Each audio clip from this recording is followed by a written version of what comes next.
Tribunal Superior Eleitoral Isso. decidiu, na quarta-feira, impor uma multa individual de R$30 mil ao diretor de opinião do BSM, Bernardo Pires Kister, ao músico Roger Moreira, aos deputados federais Carla Zambelli e Gustavo Gayer e aos senadores Flávio Bolsonaro e Cleitinho, por terem compartilhado os vídeos do satanista, né? Vic Vanali. É Vanilla, tá escrito errado. Inverteu as vogais aqui, é Vanilla, né? Ontem a gente comentou isso. Em apoio ao então candidato Lula, né? Nas eleições presidenciais de 2022.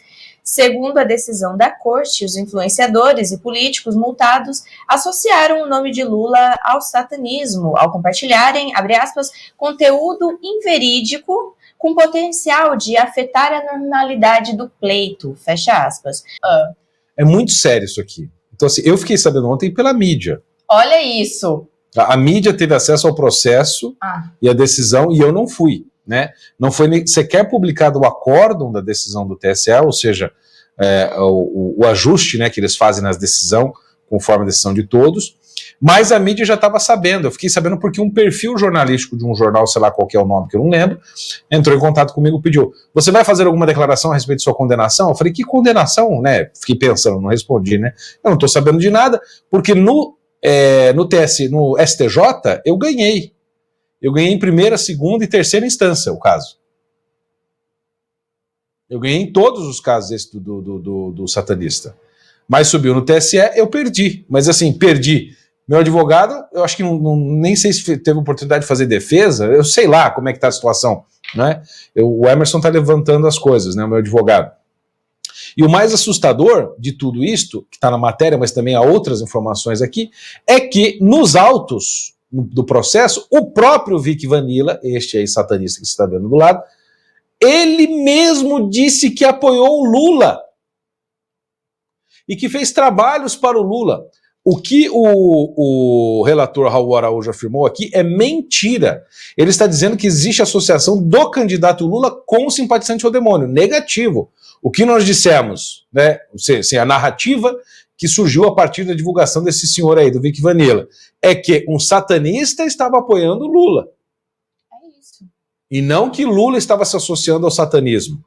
Isso, eu não falei isso e eu não vi ninguém falar isso. É uma diferença muito grande.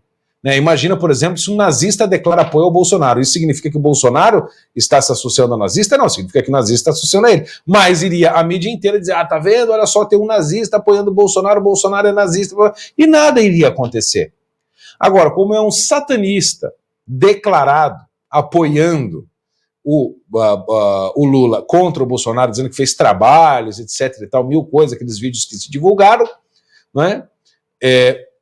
Diz que existe uma associação entre o Lula e simpatizante, como simpatizante do demônio, ou coisa assim. Isso é coisa que se escreva numa decisão, ou coisa assim, né? Inclusive no próprio auto, eu vou ler aqui a defesa dos autos que o próprio satanista disse. Ele disse assim, o advogado dele: portanto, o exercício da liberdade de expressão do Sr. Vic Vanilla, seja para manifestar convicções religiosas ou para apoiar candidatos políticos, constitui pilar essencial da democracia, devendo ser resguardado o direito e garantido em toda sua plenitude. Ou seja, ele pode apoiar quem ele quiser. Né? Se ele é um satanista, ele tem direito, como satanista, na nossa democracia, de apoiar quem ele quiser. Ele apoiou o Lula.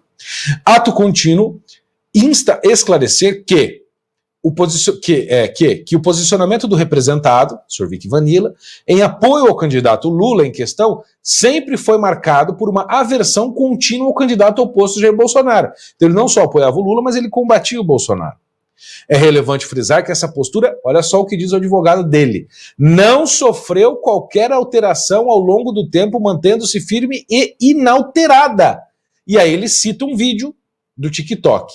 Acho que é do TikTok. Depois continua. Este posicionamento é pautado por convicções políticas e ideológicas do Vic Vanilla, sendo essencial destacar que o apoio ao candidato Lula é genuíno e sincero, beira o inacreditável candidato a aduzir, né? Ou seja, concluir, né, vamos dizer assim, que o representado executa um falso apoio. Então o que está dizendo? Que nós da direita, né, estaríamos de alguma maneira mancomunados com o Sr. Vic Vanilla, né, ou ele foi pago, participa do gabinete das fake news, nós criamos um satanista do nada para que ele fizesse um falso apoio ao Lula, para que nós associássemos o Lula ao satanismo e ele perdesse voto de cristãos ou coisas do tipo. Mas o próprio cara tá falando, não, eu sempre apoiei o Lula e este apoio é permanente, foi inalterado. Inclusive, depois saíram vídeos recentes dele dizendo que o próprio pai dele sempre participou do PT. Tem vídeos no perfil dele falando isso. E continua. Tal assertiva, ou seja, de que ele fez um falso apoio para prejudicar o Lula, carece de respaldo fático, uma vez que a manifestação de apoio político é uma expressão legítima do exercício da liberdade de expressão. Claro. A tentativa de qualificar esse apoio como falso não apenas ignora a necessidade das convicções do representado, ou seja, você está ignorando o que a própria pessoa que fez o negócio disse, mas também subverte princípios basilares que regem o debate político de uma sociedade democrática. Ou seja, a pessoa faz um vídeo apoiando o Lula, ela sempre apoiou o Lula, ela combateu o Bolsonaro, falou mal do Bolsonaro, disse que fez trabalho, e aí, assim, ele diz que fez isso e fez isso constantemente. No meio de uma ação, ele continua se defendendo da mesma maneira e a opinião pessoal de quem fez não é levada em conta, mas sim a tese interpretativa da esquerda. Ou seja, a tese do advogado do Lula prevalece sobre o autor dos fatos, prevalece sobre os fatos, prevalece sobre a soma de todos os fatos que mantém a mesma unidade, prevalece sobre tudo. Prevalece sobre a própria estrutura da realidade. Ou seja, a mentalidade revolucionária é exatamente isso. É inverter as coisas o tempo inteiro. Então, todo mundo vê que houve um satanista apoiando o Lula. O satanista diz, eu apoiei. Tem vídeo dele fazendo isso continuamente. Mas é fake news, falso apoio, criação, tese, gabinete, blá, blá, blá, blá, blá, toda aquela tese para demonstrar, supostamente, que foi criado este falso apoio para prejudicar o Lula. Continua a defesa dele aqui. Tal clareza na postura política do perfil, Sr. Vic Vanilla, reforça a consistência de suas convicções. Ou seja, ele tem, Ana, convicções consistentes em defesa do candidato Lula na época, afastando qualquer insinuação de oportunismo, ou seja, está afastando esta tese de que ele ganharia alguma coisa, e de mudança de opinião, porque ele nunca apoiou candidatos da direita. Vejamos registros do apoio à candidatura do referido candidato. E aí, o advogado dele coloca não um, não dois, mas 5 vídeos que ele fez em defesa do então candidato Lula. E aí, conclui o advogado. Assim, na analogia proposta, da mesma forma que o apoio de detentos a um candidato não implica na associação deste com atividade criminosa, ou seja, assim como detentos apoiaram e votaram em Lula, isso não significa que Lula apoie criminosos. A manifestação de apoio do Sr. Vic Vanilla não deve ser interpretada como uma aprovação ou respaldo irrestrito a elementos específicos da vida pessoal e religiosa do candidato. Ou seja, o fato dele apoiar o Lula não quer dizer que o Lula apoia o que ele pensa. Mas ele é uma pessoa satanista que gosta do Lula. Se o Lula rechaça ou não, isso não está em questão. O debate aqui é, aconteceu? Aconteceu. Ponto. Agora, qual é o elemento fático?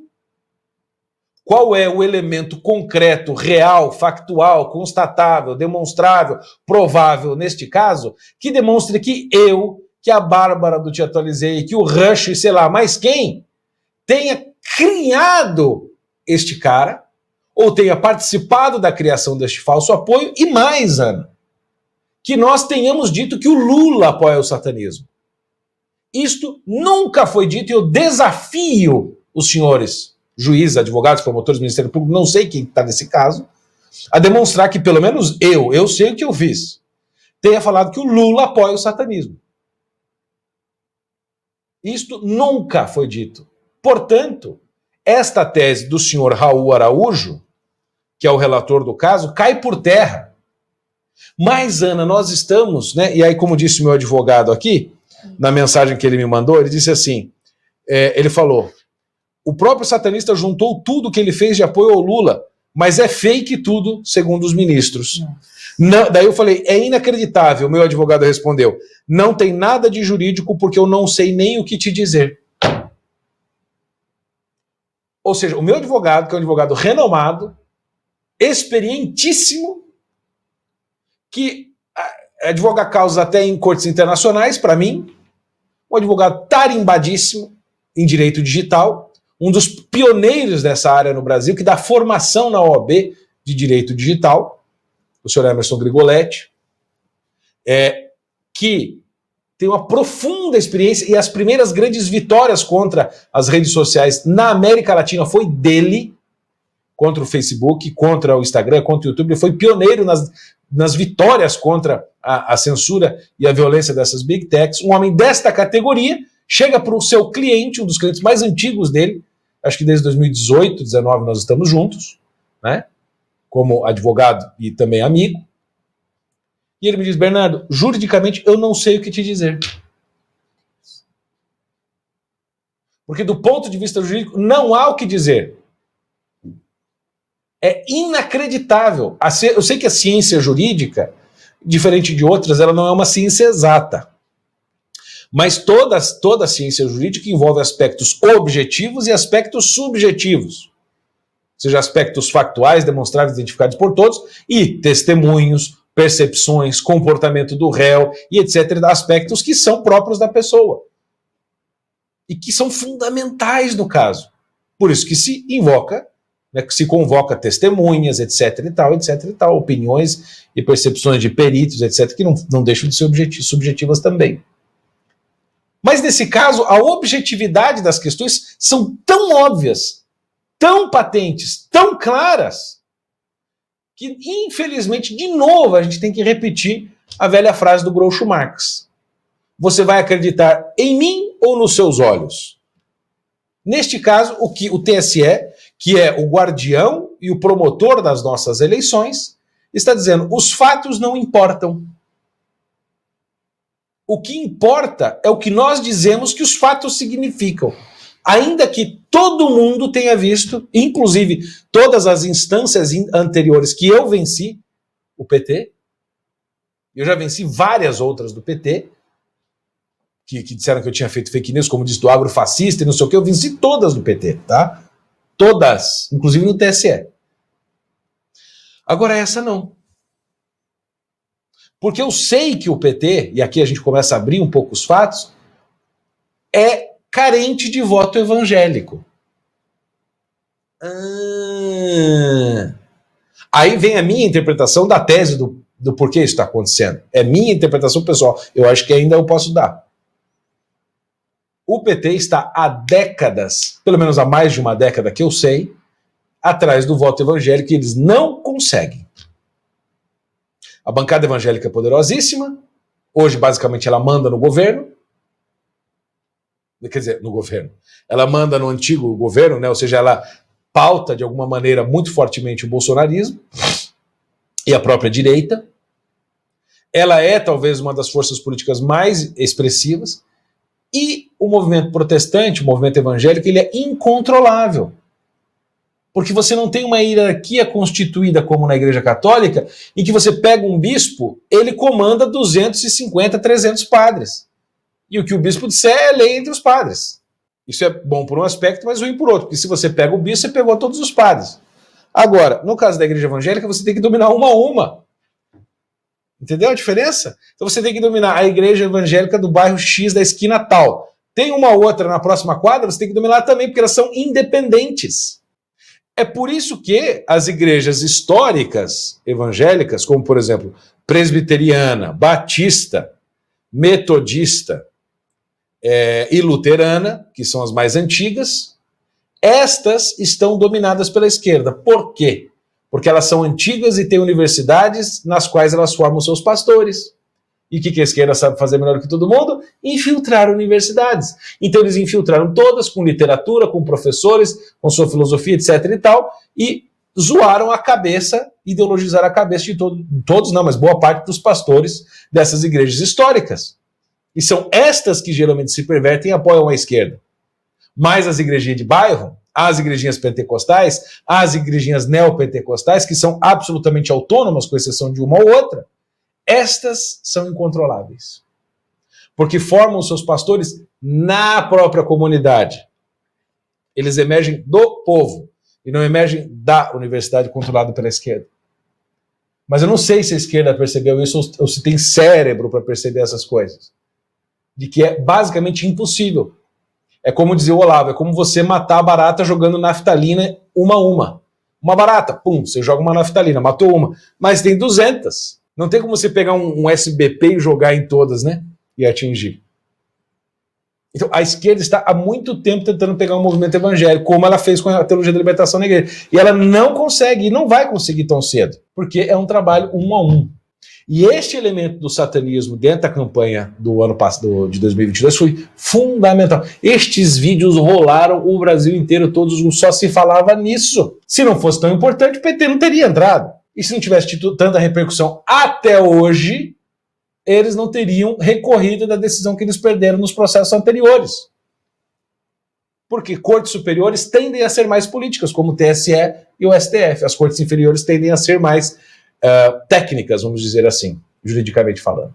Então, a necessidade do PT de ter uma vitória neste processo é fundamental. Porque eles vão dizer, tá vendo? O PT nunca se associou ao satanismo. Prova disso é que fulano e cicrano foram condenados por fake news, que não existe lei que condene fake news, não é? Foram condenados por isto, por dizer coisas inverídicas, ainda que o próprio feitor do fato, criador do fato, tenha admitido que fez. E tem prova de que fez. E defendeu no processo que fez e manteve que fez. Mas nós sabemos o que as pessoas pensam. Então, povo brasileiro, povo evangélico, durmam tranquilos, o Lula não é apoiado por satanistas. É para limpar a barra, tentar limpar aquele lodaçal que caiu sobre o Lula, porque houve situações como essa deste satanista, que ele mesmo diz no processo que eu acabei de ler que apoiou o Lula. E os vídeos o demonstram com toda a clareza do universo. Esta é a leitura dos fatos e este é o relatório, Ana. Uau! Ó, no texto aqui do Briguet, ele enfatiza isso que o Bernardo falou, né? Em nenhum momento os influenciadores realmente associaram Lula ao satanismo. Isso não aconteceu, como o Bernardo já colocou. E só queria colocar o que o Emerson disse aqui pra gente, pro BSM, que foi o seguinte, ó, pra Emerson Grigoletti, advogado do Bernardo Kister, a punição ao compartilhamento de mensagens verídicas, que são os vídeos do satanista, é um absurdo jurídico em toda medida. Isso. Abre aspas pra ele. Não há nada de inverídico ou qualquer desinformação nos conteúdos compartilhados. A impressão que se tem é a de que nós ultrapassamos a situação prevista por Chesterton, de que chegaria o tempo em que precisaríamos provar que a grama é verde. Ele diz, agora, se a autoridade diz que a grama é azul, nós somos obrigados a concordar. O Chesterton falava, né? A frase exata dele é: chegará um dia em que nós precisaríamos brandir as nossas espadas para demonstrar e provar que o céu é azul e a grama é verde. Ou seja, vai chegar um tempo, não só que nós vamos ter que falar e seremos, vai ter um tempo que nós teremos que lutar de facto para dizer o óbvio ululante.